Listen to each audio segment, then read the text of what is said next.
One afternoon, Kaya tripped over one of the delivery boxes by the doorway, hitting her forehead in the process. His eyes burned with distress, yet his voice was cold as ice when he scolded me. Take your pile of junk and leave. I nodded without a word, my composure steady. All right, I replied simply. Without looking back, I made the call that changed everything. Elder sister, I decided to return home for the arranged marriage. On the other end of the line, my sister's laughter rang with unrestrained joy. So, you finally decided to leave that little boyfriend of yours. I've been telling you for years, he was never right for you. Nothing good was ever going to come from it. Her next words hit like a dagger wrapped in silk, cutting deeper than I expected. Besides, all this time, has he ever once acknowledged you in public? Not even once.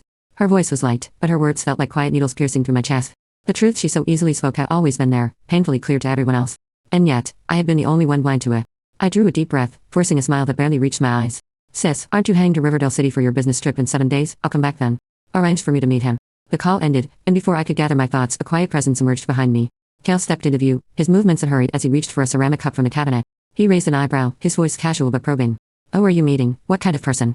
The truth lingered on the tip of my tongue, my matchmaking prospect. But the words refused to leave. I shook my head, keeping my face unreadable. No one. Just a friend. My eyes drifted to the cup in his hand, a faint ache stirring in my chest. Why did you suddenly think of using that? I asked, my voice quiet but firm.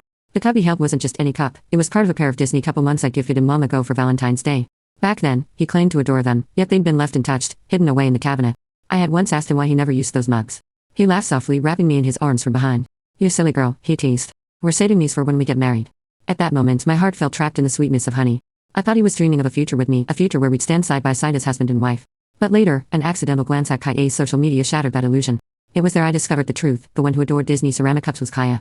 The one Kale had envisioned sipping from those mugs with on their wedding day wasn't me. Now, as my gaze lingered on the cup in his hand, Kale spoke with casual indifference. Kaya doesn't have a proper cup to drink from, so I gave her this one. She happens to like it. His words struck like a gust of cold wind, snuffing out the faint timbers of those long-forgotten promises. The future he had once painted so vividly had been discarded, left to fade like an old photograph. I swallowed the bitterness, letting the ache settle in the pit of my stomach. A thought lingered in my mind like a quiet echo. We don't have a future together anyway. So I nodded, my voice steady. Go ahead. Don't keep her waiting. Kale blinked, caught off guard by my calm response.